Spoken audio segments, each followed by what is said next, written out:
Hello students, मैं सनी। मैं आज आपके लिए लाया हूँ क्लास 10th बायोलॉजी का लाइव प्रोसेस चैप्टर के एमसीक्यू लाया हूँ। एमसीक्यू सीरीज़ को मैं इसलिए लाया हूँ क्योंकि मैंने कल भी आपके लिए प्रोवाइड कराई थी लाइव प्रोसेस ही चैप्टर की। बट मैं आज और फिर कुछ नए क्वेश्चंस के साथ आया हूँ आपके लिए, जिससे कि आप नवंबर में जो एग्ज़ाम है उसको ज़्यादा से ज़्यादा प्रोवाइड कर सकूँ मैं आपको। कम समय समय रह गया है, जिससे कि मैं आपको कम समय में ये जो क्वेश्चंस हैं मैं इनको आप अच्छी तरीके से इनकी तैयारी कर सकें। इसके साथ ही मैं अपना स्टार्ट करता हूँ। Question number 1, which of the following statement about the autotrophs is incorrect? Option A is they synthesize carbohydrates from carbon dioxide and water in the presence of sunlight and chlorophyll. Option B, they store carbohydrates in the form of starch. Option C, they converts carbon dioxide and water into carbohydrates in the absence of sunlight. Option D, they constitute the first trophic level in food chain. इसका right answer है option C, they convert carbon dioxide and water into carbohydrates in the absence of sunlight. इन questions की मैं आपके लिए explanation भी लाया हूँ कि ये ऑप्शन सी ये इसके लिए सही क्यों है। इसके साथ जैसे इसकी एक्सप्लेनेशन है, autotrophs takes in food from the outside world and convert them into stored forms of energy. The material is taken in the form of carbon dioxide and water, which is converted into carbohydrates in the presence of sunlight and chlorophyll. Is a right answer. इसकी explanation के साथ मिला रहा हूँ, जिससे कि आपको ये मालूम होना चाहिए कि ये आंसर ऑप्शन हमने क्यों लगाया। ठीक है, अब इसी के साथ मैं अब क्वेश्चन नंबर 2 के पर चलता हूँ। The autotrophic mode of nutrition requires. Option A is carbon dioxide and water. Option B chlorophyll. Option C sunlight. Option D all these. इसका राइट आंसर है ऑल दीज। इसकी एक्सप्लेनेशन ये है कि ये सारी चीज़ें प्रेजेंट होती हैं ऑटोट्रॉफिक मोड्स ऑफ न्यूट्रिशन के अंदर। Carbon dioxide, water, chlorophyll and sunlight, ये चारों चीज़ें हमें ऑटोट्रॉफिक मोड ऑफ न्यूट्रिशन में इंपॉर्टेंट पार्ट लेती हैं। Question number 3, in which of the following groups of organism food material is broken down outside the body and absorbed? Option A mushroom, green plants, amoeba. Option B yeast, mushroom, bread, mould. Option C paramecium, amoeba, cuscuta. Option D cuscuta, lice and tapeworm. इसका right answer है option B yeast, mushroom, bread, mould. इसका explanation ये है, these are the saprotrophs and digest in saprotrophs takes place before ingestions, they break down and convert complex organic molecules present in dead and decaying matters into simpler substance outside their body. इसकी ये explanation है। अब इसी के साथ मैं question number 4 पर चलता हूँ। Select the correct statement. heterotrophs do not synthesize their own food. Option B, heterotrophs utilize solar energy from photosynthesis. Option C, heterotrophs synthesize their own food. Option D, heterotrophs are capable of converting carbon dioxide and water into carbohydrates. इसका right answer है option A, heterotrophs do not synthesize their own food. इसकी बच्चों आप लोग इसकी explanation भी आप इसके साथ दे सकते हैं। heterotrophs are organisms which cannot their own food from inorganic substance like CO2 and water, as they do not have chlorophyll to trap solar energy. उसके पास क्लोरोफिल नहीं होती है, इसलिए वो ओन देयर फूड नहीं बना सकते heterotrophs. अब इसी के साथ मैं क्वेश्चन नंबर 5 पर चलता हूँ। Which is the correct sequence of parts of human alimentary canals? Option A is a mouth, esophagus, small intestine, esophagus, large intestine. Option B, mouth, esophagus, stomach, large intestine, small intestine. Option number C, mouth, stomach, esophagus, small intestine, large intestine. Option D, mouth, esophagus, stomach, small intestine and large intestine. इसका right answer है option D for mouth, oesophagus, stomach, small intestine and से large intestine. मैंने आपको बच्चों excretory system में मैंने आपको ये पूरा एलिमेंट्री कैनाल मैंने आपको बच्चों समझाया था। बिल्कुल सेम सीक्वेंस है, यही इसका राइट आंसर होना चाहिए। इसके एक्सप्लेनेशन के साथ मैंने आपको इस आंसर को आप अच्छी तरीके से पढ़ लें। जैसे माउथ है, फिर उसके बाद ऑसोफेगस, फिर स्टमक एंड स्मॉल इंस्टेटाइन, देन उसके बाद लार्ज इंस्टेटाइन। अब इसी के साथ मैं question number 6, if salivary amylase is leaking in a saliva, which of the following events in the mouth cavity will be affected? Option A is a protein breaking down into amino acids, B starch breaking down into sugars, C fats breaking down into fatty acids and cholesterol, option D absorptions of vitamins। इसका right answer है option B starch breaking down into sugars. इसकी explanation आप लोग इसमें देख सकते हैं। Starch breaking down into sugars, hence its absence of obstruct digestion of starch।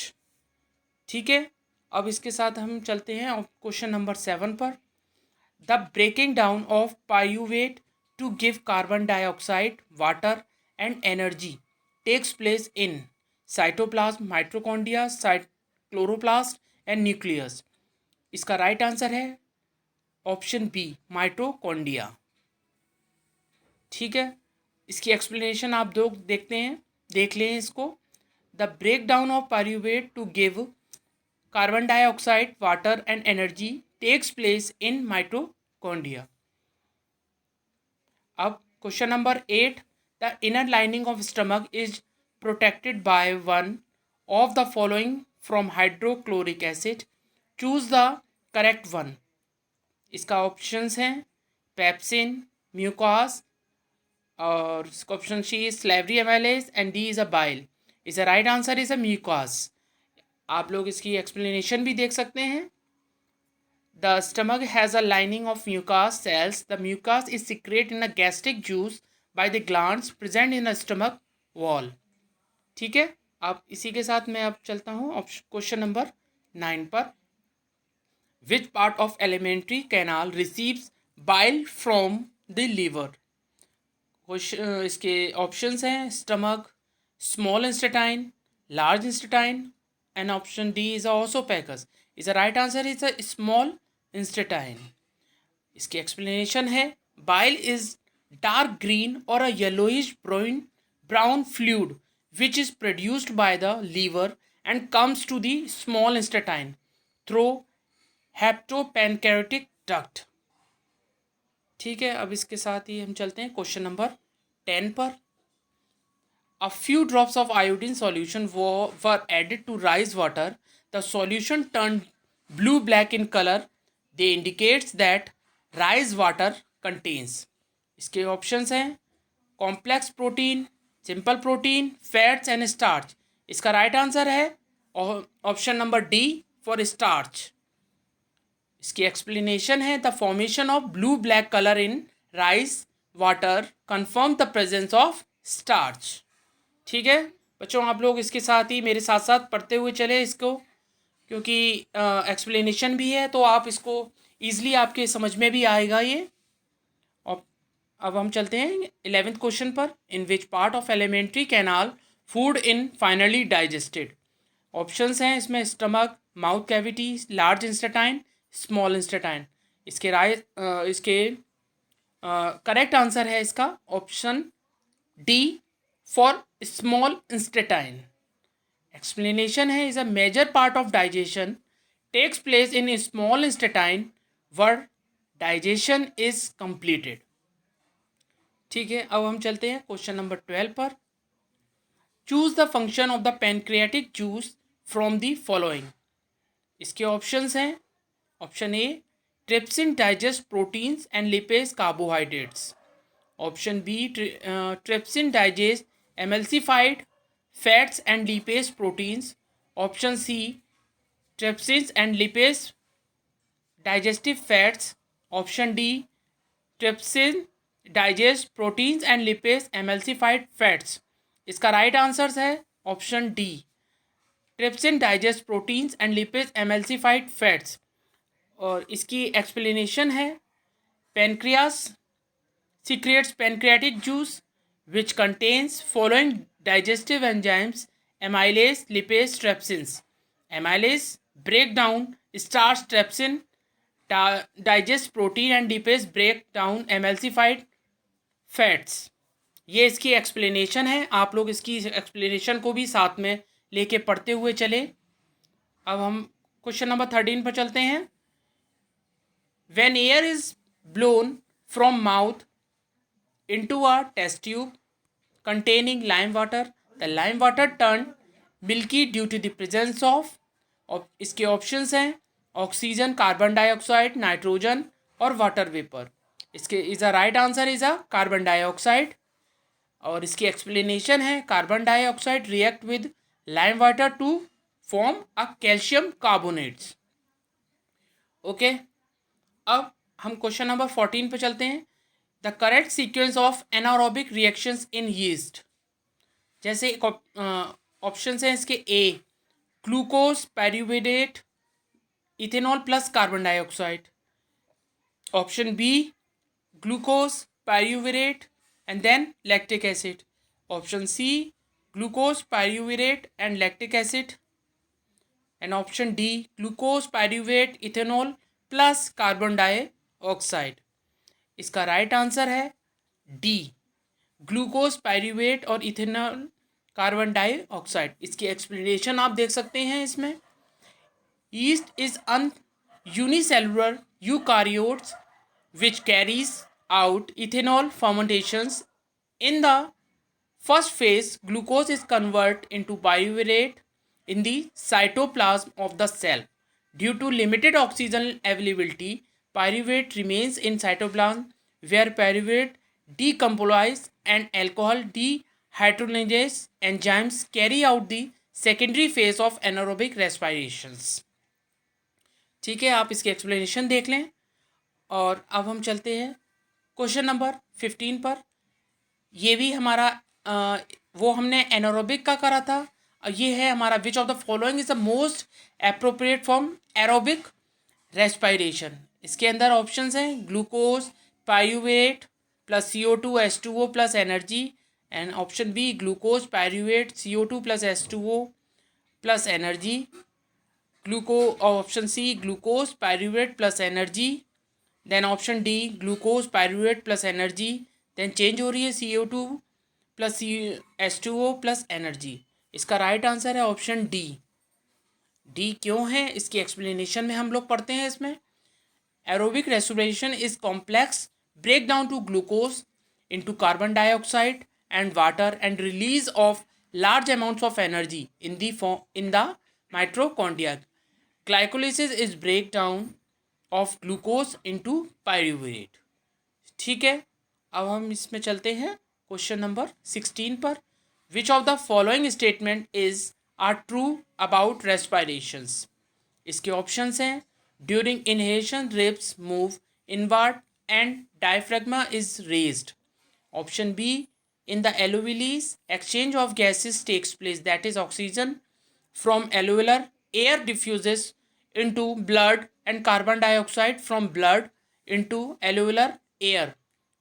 इसके ऑप्शन थर्ड है haemoglobin has greater affinity from carbon dioxide and than oxygen, option four है इसका alveolis increase surface area of exchange of gases. इसमें combinations वाले questions है ये वाला। जैसे इसके ए में जैसे फर्स्ट एंड फोर्थ है, बी में सेकंड एंड थर्ड है, ऑप्शन सी में सेकंड एंड थर्ड है, और ऑप्शन डी में सेकंड एंड फोर्थ है। इसका राइट आंसर है सेकंड और एंड फोर्थ वाला। इसके एक्सप्लेनेशन में हम देखते हैं इसमें in human lungs alveolis is balloon like structures which provides a surface where the exchange of gases takes place. The walls of alveolis consist of network of blood vessels. The air is sucked into the lungs to fulfill the extended alveolis. The blood brings carbon dioxide from the rest of the body and release into alveoli, and the oxygen in the alveolar air is taken up the blood in the alveolar blood vessels. ठीक है, अब इसी के साथ हमको चलते हैं question 17 पर. Which is the correct sequence of air passage during the inhalation? Nostrils, larynx, pharynx, trachea and lungs. Option B, nasal passage, trachea, pharynx, larynx and alveoli. And option C, larynx, nostrils, pharynx and lungs. Option D, nostrils, pharynx, larynx and trachea and alveoli. Is the right answer is a D, nostrils, pharynx, larynx, trachea and alveoli. इसके explanation आप लोग देख सकते हैं. During inhalation the air from respiration is drawn into our body through the nostrils, then goes the nasal passage. इसी के साथ हम चलते हैं क्वेश्चन नंबर 18 पर. During respiration exchange of gases takes place in. Option A is a trachea and larynx. Option B, alveoli of lungs. Option C, alveoli and throats. And option D is a throats and larynx. Is the right answer is B, alveoli of lungs. इसकी explanation आप देख लेना चाहें. It is in the alveoli in the lungs where the gases exchange takes place. ठीक है, आप लोग इसको और अच्छी तरीके से पढ़ लीजिए. अब मैं चलता हूँ क्वेश्चन नंबर 19 पर. The opening and closing of stomatal pore depends upon oxygen, temperature, water in guard cells, concentration of CO2 in stomata. इसका राइट आंसर है option C, water in guard cells. कुछ क्वेश्चंस मेरे कल वाले उनमें भी थे, मगर बट उसमें एक्सप्लेनेशन नहीं थी, तो मैंने उन क्वेश्चंस को भी मैंने इसके संग ऐड किया है. तो इसकी एक्सप्लेनेशन ये है कि हमने इस ऑप्शन सी को क्यों चुना. हमने इसका एक्सप्लेनेशन ये है, the stomatal are the tiny pores present at the leaf surface. Each stomatal pore is surrounded by 2 guard cells that support in stomatal opening driven by turgidity of guard cells. ये इसलिए इसको हमने water in guard cell, ये हमारा right question है, right answer है. Sorry, मैं question भूल गया. अच्छा, अब इसके साथ हम चलते हैं क्वेश्चन नंबर 20 पर. Choose the form in which most plants absorb nitrogen. इसका ऑप्शंस हैं proteins, second is nitrates and nitrates, urea and atmospheric nitrogen. इसका राइट आंसर है option B, nitrates and nitrites. ये क्वेश्चंस भी हमारा था, मगर उसकी एक्सप्लेनेशन नहीं थी, इस वजह से मैंने इसको करा है मैंने. तो इसकी एक्सप्लेनेशन ये है, nitrogen is an essential elements used in the synthesise of proteins and other compounds. और nitrates it is in the form of anaerobic nitrates or is a taken out organic compounds. ठीक है बच्चों, ये मैंने अभी आपको 20 क्वेश्चंस कराए हैं विद एक्सप्लेनेशंस के साथ. आप इसको क्वेश्चंस को अच्छी तरीके से पढ़िए, और ये क्वेश्चंस आपके नवंबर में कुछ आपको हेल्पफुल कर सकते हैं. इसी के साथ मैं अपनी इस वीडियो को यहीं मैं स्टॉप करता हूँ. और आप अगर आपको मेरी वीडियो अच्छी लगे तो आप इसको लाइक करें, शेयर करें एंड सब्सक्राइब करें. Thank you. Have a good day.